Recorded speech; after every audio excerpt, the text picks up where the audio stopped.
Hey everyone, welcome back to Cosmic Psyche. We've had some more changes, and we'll talk about that. Today's a transmission that is a little bit atypical. These transmissions are going to come through when they want to come through until we formally launch this thing, which will be next year. Like I said, spring of next year. It's going to be when Uranus goes into Gemini for good. And this is going to be moving away from the historic-based podcast I had before, Cosmic Alarm Clock, Wake Up Call for the Collective. We're shifting directions.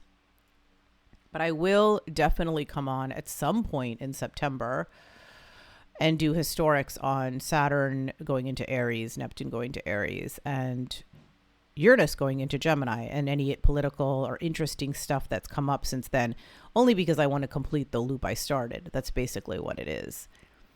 And so today is kind of a spiritual big day. And so I thought I'd come on here. I'm half asleep. It's wicked earlier in the morning. It's a void of course day with the moon in Pisces. So it's just a very sleepy day. Today, technically Mercury has gone direct. It goes direct, or it went direct for my math. Everyone's math is different. Every astrologer uses different ephemerises, which are the exact degree bands that are like a map. I do everything on paper. I don't use apps or any of this shit. A lot of them are inaccurate. At 3:30 a.m. Eastern Standard Time on the 11th. So technically Mercury is direct, but it stopped direct. Because this is happening at a key point in my chart, I've mapped the degree bands, and it doesn't actually get out of range of this area until like the 20th. So I'm acting as the 20th is when I'm kind of out of the woods with anything I've decided. And I made major changes. I think I came on here and talked about Mercury retrograde. And then when Mercury Kazemi the sun, I blew up a lot of stuff up in my business. And, let's say the project I'm working on. I'm closing out my main business. And then whatever I'm working on with this will be something I do on the side, which is how I like it. Makes it fun. And so what's today? Today is void, of course, moon in Pisces, sleepy day, and it's Mercury direct day. And it is the day that Venus is conjuncting Jupiter in Cancer. And it's also conjuncting the star Sirius. This is a once in multiple hundreds of years event. So this is once in a lifetime day. And I'm not going to make a bunch of like, this is a portal, this is a that. I think we've lost the meaning of those words because it's used so much in shit astrology and so much in shit pop pseudo spirituality online. But it is rare. The ancients did track Sirius. If you don't know Lionsgate, which we just passed, which I don't have much, I don't really, whatever. That has to do with the star Sirius. And so what makes today a big deal is that Mercury is stopped, right? So it's a moment of pause. It's interesting because the moon's in Pisces and Mercury is exalted in Virgo, which is the opposite sign. So it's almost like this day to let go and let God. That's the word I would use. I'm a Virgo and I have a Mercury and Virgo brain. I'm very precise when I want to be. And when the moon's in Pisces, like I just do fuck all. Like I don't, like today I have my to-do list today is go to the gym and like clean up my chat GPT. Because I've got like 300 chat GPTs. It's very Piscean. I just let it expand. And I'm like, Jesus Christ, we got to clean this up. I can't find anything I want. It's a disaster. And my Virgo brain can't think in that. And so I'm cleaning that up. That's my exciting thing I'm doing today. But why it's a big deal is, as you know, Jupiter is exalted in Cancer. I've talked about this before. Probably. But yeah, I talked about this. And Jupiter moved into Cancer early June, mid-June.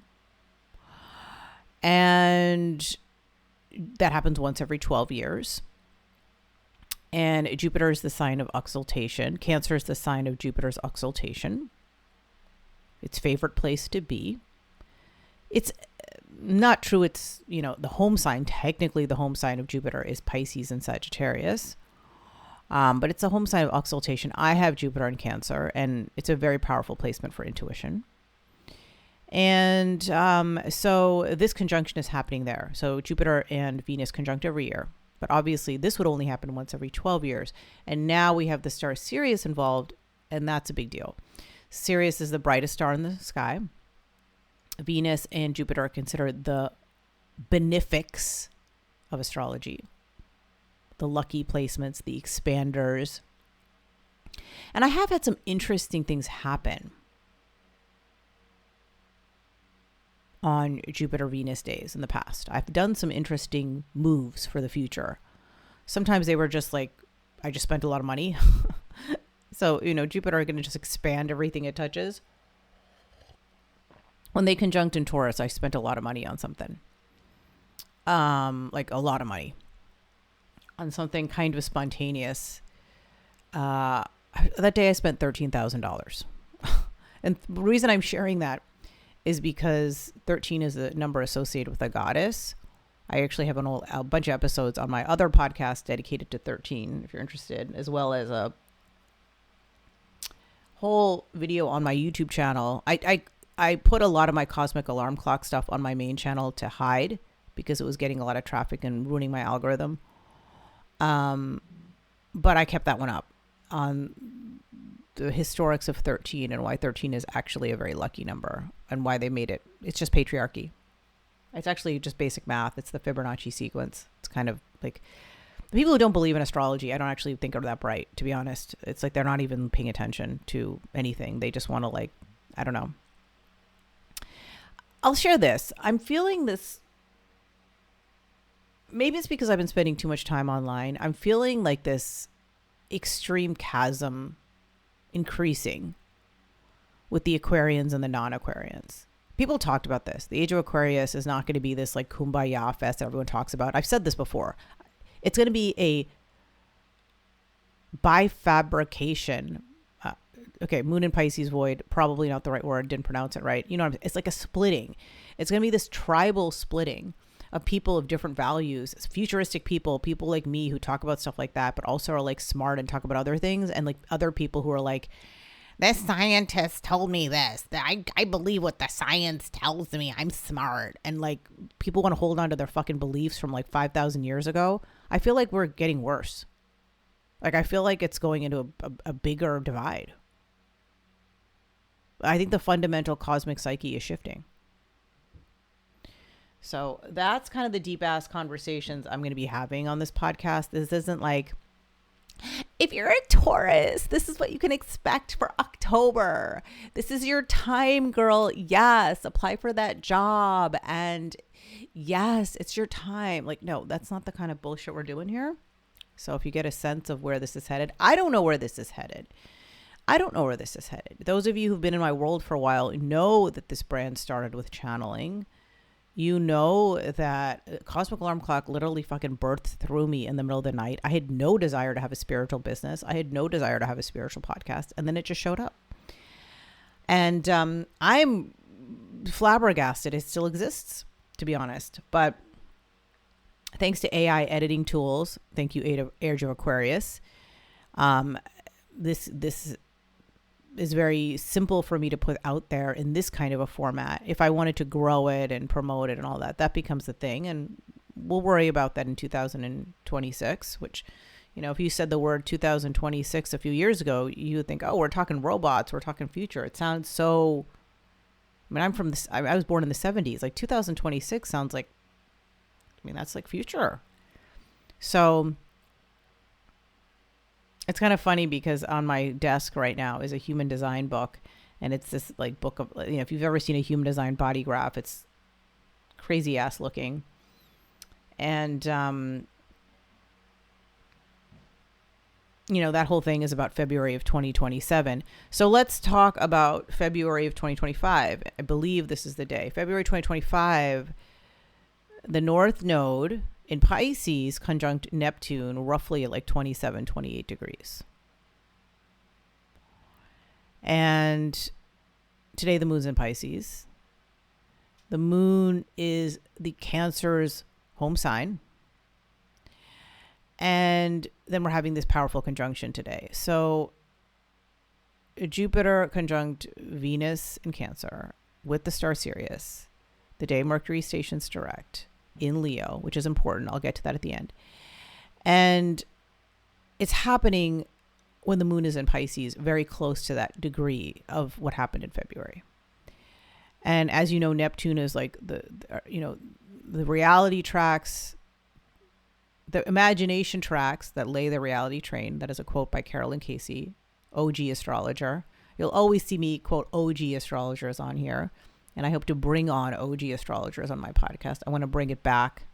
I want to bring the craft back to like some fucking like people who've got some actual chops. People who have actually studied this shit. People who are pioneers in the industry. That's who I want allowed on this podcast. And different people doing new things. Like there's people doing Uranian astrology and other stuff I respect and I want to give a platform to. But I'm going to be very careful of who comes on here. And that's Aquarius. That's values. Who do you want in your tribe? Who do you want in your future? Who do you want in your peer set? Who are the people you want to elevate? That's also Aquarius. People think of Aquarius as like this kumbaya fucking fest. And I don't see it that way at all. At all. I think that is low side Aquarius. I think that is low side groupthink. People used to go along to get along because they had to. They had no choice because it was dangerous to stand out, Leo. Standing out got you fucking killed before. Now, it can still get you killed in the wrong societies, but in the Western society that 90% or all of the people who are listening to this podcast on, that's how you shine your light. And I know this podcast at the current time is not for entrepreneurs. That's who I talk to and speak to in my other podcast, Clear Signal. And that podcast is all about clearing the signal so you can shine your light, ultimately. Yes, we talk about marketing on there. Yes, I talk about human design on there. Yes, I talk about, and I have a whole roadmap in my mind, future Aquarius, of where that podcast wants to go. And topics are going to evolve and pivot and change. And the futuristic tribe that wants to stay on the train with me will stay. And the people who are like, nah, I just want to hear about human design over and over again are going to be like human design is like cool. It's a tool. But it's like, if you're holding on to a tool as the thing, you're not actually evolving. And Aquarius is all about evolving, right? So there is no thing. There is no the thing. You know, Pisces has no boundaries. Neptune has no boundaries. Spirituality has no system. There's no one definitive system. There's integrity. There is truth. There are facts. You can't just make shit up like people like to do. I'm an interpretive astrologer. I'm doing an interpretive dance out here. That's not, astrology is, I've recorded so many podcasts for this. Some of them haven't reached. So I apologize that this is a repeat, but astrology is ruled by Aquarius. Aquarius is like fixed air. It's not Pisces. It's not interpretive spirituality. It's not channeling. It's not intuition. It's not signs. It's not omens. Numerology is that. Although there's a system to it. Tarot is that. Although there's a system. Human design and astrology is Aquarian. There's a system to it. You can't just make fucking shit up. That's why a lot of what I talk about in my other podcast is I demystify stuff. People will talk about stuff in human design that's incorrect and apply it to business. And I break it down because my background's in business. And I say, okay, this is incorrect. And here's why. Or here's why this person's interpretation is incorrect. I don't say that their perspective on human design is incorrect because then you're starting to get dogmatic. It's kind of hard to describe. You kind of have to experience. And that is my main baby. That is my main podcast. It's on hiatus for the summer, but I'm going to come back. So what else do I want to share with you about today? So Moon in Pisces. This is going to do a quickie. Moon in Pisces, conjunction of Venus, benefic in Jupiter, benefic in Cancer, sign of exaltation, Mercury stationing direct in Leo, opposite of Aquarius, opposite Pluto. Pluto is where there is fear around groupthink, around not fitting in, around not finding your people, around being isolated. I think one of the podcasts, was the last podcast. So here's what happened is this podcast came back out of the dead. And it all happened suddenly during Uranus and Gemini. I don't have control when Uranus is involved because it's on my ascendant line, so I'll just like do shit. I don't really have a control over it. If you don't your birth point, think of it as like the helm of the ship. It's your modus operandi. And so, yes, you would say that, okay, I'm Scorpio rising. So Mars is my ruling planet. So you'd look at my Mars as like how I move through the world. And you should do that with your own rising sign. I'm sure you guys have the ability to do that if you're listening to a podcast like this. But I have an out of bounds Mars. So an out of bounds Mars is just like as wild and weird as a Uranus planet. So who the fuck knows who's at the helm here? It could be Uranus, it could be Mars, it could be Uranus and Mars together with a bunch of snacks. The bottom line is that when Uranus is involved, I do unpredictable things, futuristic things. I do things that are like for the future. It's hard for me to stay present when Uranus is active. So next year when Uranus, is in Gemini, I talked about this in prior content. When Uranus goes into Gemini in May, we're going to have Saturn in Aries. We're going to have Neptune in Aries. We're going to have a little bit more discipline in the space. But this rare window of time that we got, that Uranus went into Gemini on 7/7, right as Saturn was stopped, right as Neptune was stationing retrograde. Neptune stationed officially on the 4th, Saturn stationed officially on the 12th. So by 7/7, they were both in place. Slow-moving planets take forever to turn the ship around. We had Uranus and Gemini for this brief window, popsicle stick window. We're going to get it through September 6th. Part of the reason I'm dropping this episode today is by the time I come on with my September transmission, which will probably be about eclipse season, is my prediction. Which, by the way, the North Node, the eclipses are in Virgo Pisces, just to do a throwback of today. We're going to lose this Uranus energy. We're going to lose it by a Labor Day weekend in the U.S. So I made a lot of changes in my public facing vehicles, 9th house, which have to do with publicity. They're in public, right? It's not just like my title on LinkedIn, although I guess you could call that publicity. That's more identity. I call that feel like that's more Aries, whatever. But the point is that, we get this window and we get this preview of the future. And so it's kind of an uncomfortable time. It's been an uncomfortable time for me because I don't know what's just like a fever dream and what's a real, like, no, make this change.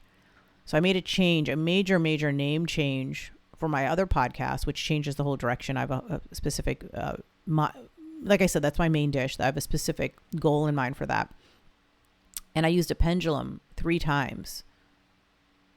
And I usually don't use pendulums to confirm stuff just because 1, pendulums can be very inaccurate. And 2, that's starting to get into like when you're using like tools to make decisions for you. I don't know. It's like, they work. I've used pendulums in the past for times where I wanted to make a decision and my intuition was telling me one thing and somebody else who should, in quotes, know more is telling me something else. I'll use the pendulum to confirm my intuition. But I don't use the pendulum to make my own damn decisions for me because then we're getting kind of weird. But anyway, I used a pendulum 3 times. It gave me the same answer, which is yes, change the name. I'm not going to announce it in case I change it back before the end of Shadow or do something else. And, I announced it. I told you guys about it, but it's like I'm not making a big deal of it. And I got it 3 times, and then I asked again the next day, and I got the same answer. And the only conclusion I can draw is that I'm in the future. I've created a future vision. Everything about that podcast is futuristic. It's all about frequency. I've created a future vision that my current self is not currently comfortable with. My current self wants to hold on to the old. And that's what Uranus and Taurus was, right? Uranus and Taurus was comfort zone. The moon is exalted in Taurus. Where are you comfortable? Think sweatpants. Think what I look like right now. I've got a cup of coffee. My hair's in a messy bun and I'm sitting in freaking like Old Navy sweatpants. I love it. This is like, I have a Taurus moon. This is my life. This is my happy place. I got plants on here. I got crystals on my desk, and, my desk is made of bamboo. It's custom made out of bamboo, very Taurus, right? Very, very Taurus living. I'm a very Taurus person. And your moon is, such an important thing.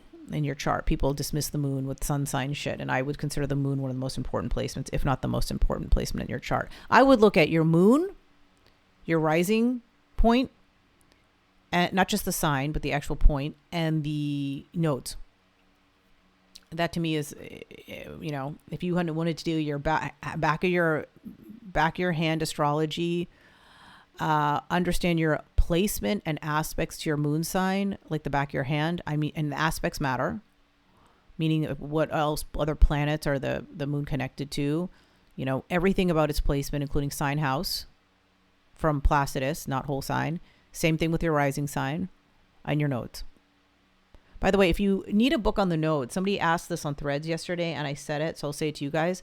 Jan Spiller's book, Astrology of the Soul, the OG classic for nodes. Get the damn book. You probably can get it for nothing on Amazon or even a library, potentially, probably not unless you live in a progressive area, but it's considered the Bible, in quotes, classic.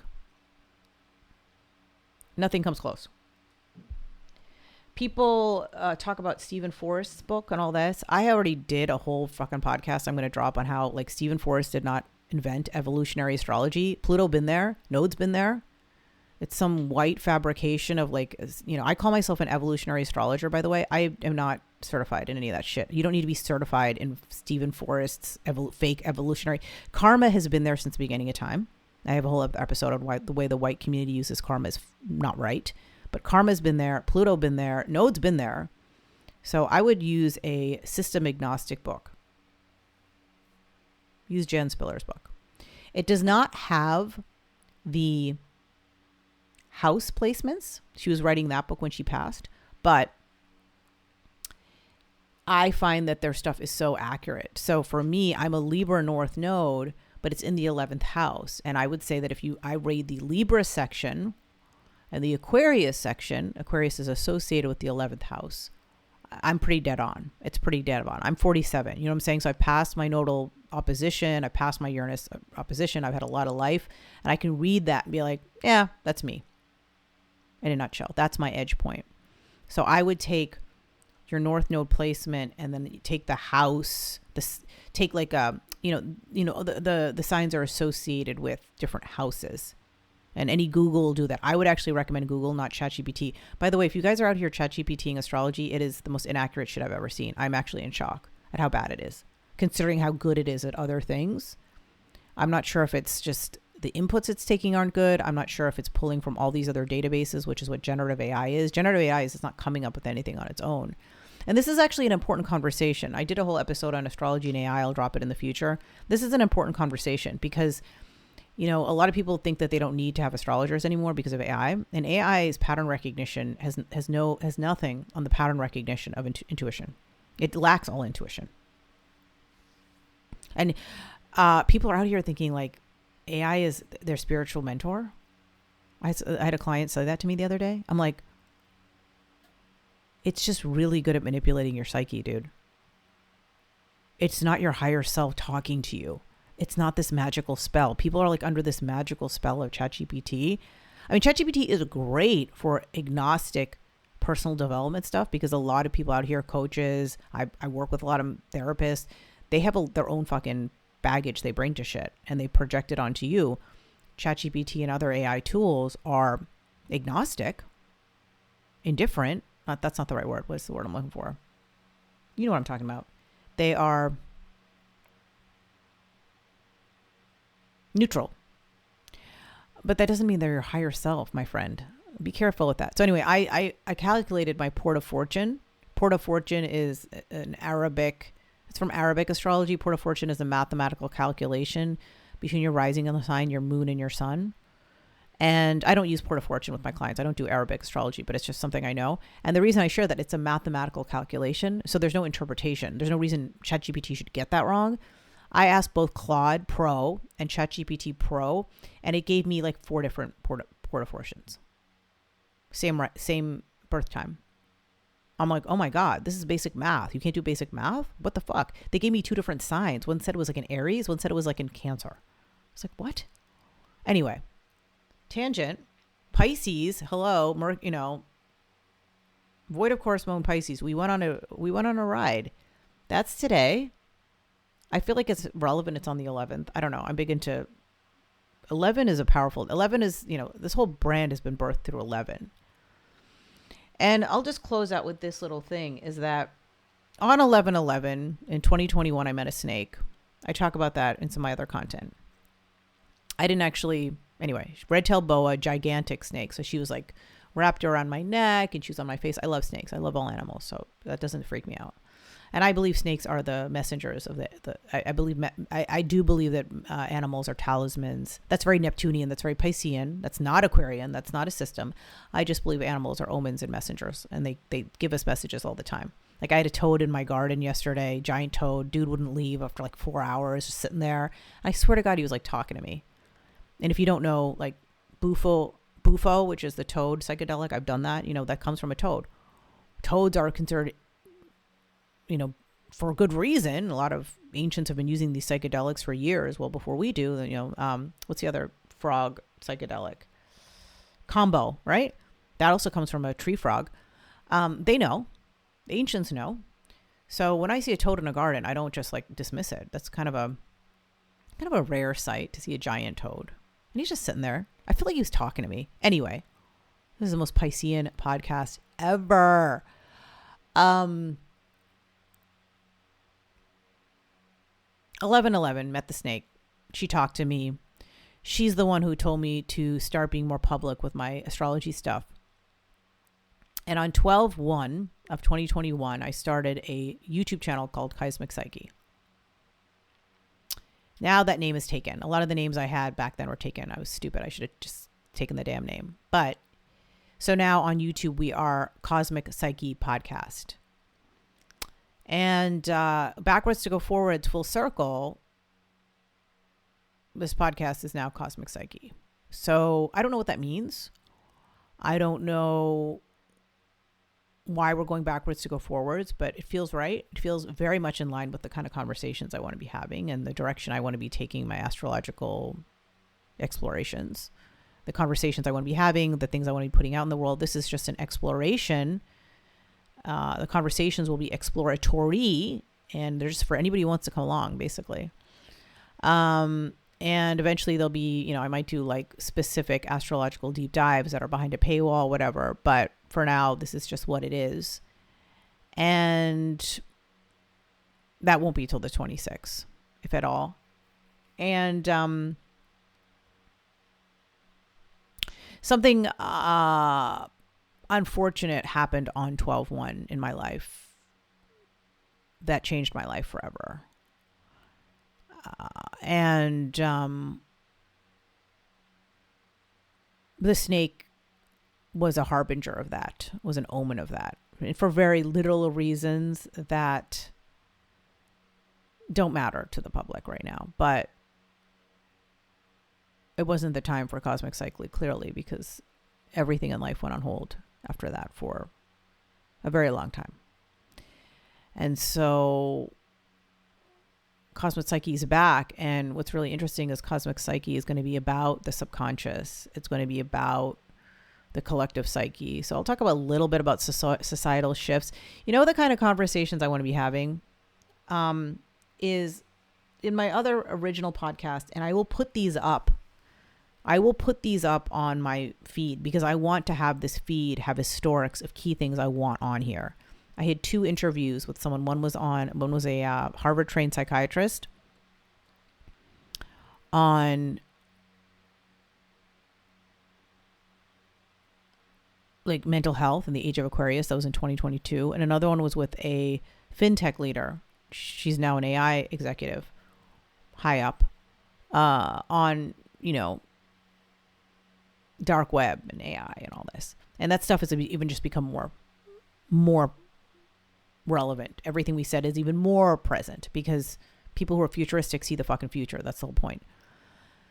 So I loved those conversations, and those are the kind of conversations I want to be having. And like that psychiatrist, she wrote a whole book on Chiron, and those are really, really smart women. One of them I've known for 20 plus years. I met her when we were Big 5 consultants out of college. And the other one, like I said, she's a Harvard trained psychiatrist. And they're both futurists, and they're both, astrologer, witches, weirdos. And that's the kind of fucking people I want to be talking to on this podcast. So if that's the kind of conversations that are interesting to you, that's what you can expect in 2026. It's really about the cosmic psyche. It's about the collective shifts we're going through and how, astrology is playing a role on that, but also like other things that want to come through. This is not just astrology. That's why it's not in the name. It's about things beyond our day-to-day life. It's about, greater collective consciousness. It's my opportunity to be completely fucking out there because my other podcast is going to be more business tight focused. And so, it's about frequency. It's not exactly like a funnel podcast, but you get it.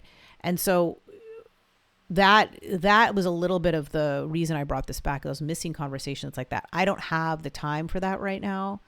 My goal is to get an assistant in 26 who would manage a lot of that. And that's why I'd want, membership or something that would pay for that. That would pay for the logistics of having the conversation, someone managing the back end of this. That is what that's about. My vision for this is very Aquarian. And because I'm, Mercury is in Leo in my 9th house, I'm just publicizing it. And it's direct, so fucking publicizing it. That's my vision, is this tribe that's supported by the tribe. And that doesn't cost that much money, but it costs some money. And I want it to be a vehicle that fuels itself. This is the vision I have. We'll see. Easier said than done in a world that's increasingly going to dumpster fire content. I'm like 2 steps away from just backing out of being in the public eye at all, because I think social media is so degradation to our brain. It's such shit. I'm like, great. People are making money. People are getting famous. People are, good for them, man. Good for them. But I don't even know what's going on anymore out there. Low side AI. We talked about this. I was on Threads today and I saw this thing of this like account that's like 40,000 followers. And it wasn't even like, it was some account that some guy had made this fake female, a young, attractive female bot selling some fucking course. The whole thing was fake. People have no idea what's real anymore. I don't think young people will be able to differentiate between AI ads and non-AI ads. Sometimes I watch young people on shorts and I think that it's a parody. I didn't realize that they actually were like, that's actually how they talk. That's actually how they're communicating. I feel like I'm watching a robot because I don't think they're imitating somebody else. And I know I sound like an old fart, but this is not the typical generational chasm we've had. This is different. Judy and I talked about it. And she's talking about how she doesn't even her 2 sons, they're born at different years in the 90s. She's like, they're completely different people. And I'm like, yeah, this shit's real. I know, because I graduated from college in 99. I saw this happen with my own eyes. I literally remember being a graduating senior and I went to a top school. It wasn't like some podunk, whatever. I went to an Ivy League school. We had pop mail. And then that fall, I had a fucking cell phone. It was a flip phone. You guys would laugh if you saw it, but that was a big fucking deal. And, so I've been a witness to all of this, and was cool. And now it's not cool. And so I don't know. I don't know where independent thought fits anymore in this, but if there's room for that, that's the kind of conversations I want to have. You're welcome to join along. And that's the vision I have while Uranus is forward in Gemini and still somewhat up to speed. It'll be up to speed for a couple more weeks. Uranus is stationed in Leo on my Venus. I might as well articulate this out to the Gemini airways. If everything's about frequency now, then who knows? And we'll see where this goes. This is going to be a ride. It's been a ride. You'll see so many different covers on my YouTube channel, so many different names. I love that. That to me is creative mutation. That's Uranus. Uranus is all about fucking creative shit. Leo is the creator. When Uranus and Leo are involved together, it's pretty epic. All of this stuff that I created for my other podcast, it was when Uranus was squaring my Leo placements. I wouldn't have created this on my own. I think Leo and Uranus are very, very powerful combinations. So it's going to be a different energy now because Uranus is not in a fixed sign. It's in an air sign and things are going to move very quickly. So enjoy the rest of this Uranus and Gemini time. By the time you hear from me again, Saturn will go gone back into Pisces. And my September thing, I'll do a brief preview on this. And, you know, I don't know when Neptune goes back into Pisces, but it's very, very backwards now. I mean, it's stationed on the 4th. Neptune's already a diffuse planet. And unless you're having a Neptune transit, that's irrelevant because Neptune is retrograde half the year. I mean, the fact that it's gone, when it goes back into Pisces, yeah, that'll be relevant. But, Neptune in Aries is such a weird energy anyway. I don't even know what that is. I don't think we know what it is yet. I don't even know. I felt a big shift when Saturn went into Aries, and I felt a big slowdown when it left or when it retrograded. I had so much like positive momentum for the future, and then I was kind of like, meh. Could be the summer laziness, could be so many factors, but I'm excited to see what happens next February. I think we're going to enter a whole new world, and it's really going to be the world that we want to create because Aries, we get to mold anything. Aries is the artist, right? We get to create anew in any way we want, and I hope we create something great. Enjoy today. Thanks for listening. I'll see you on the next one.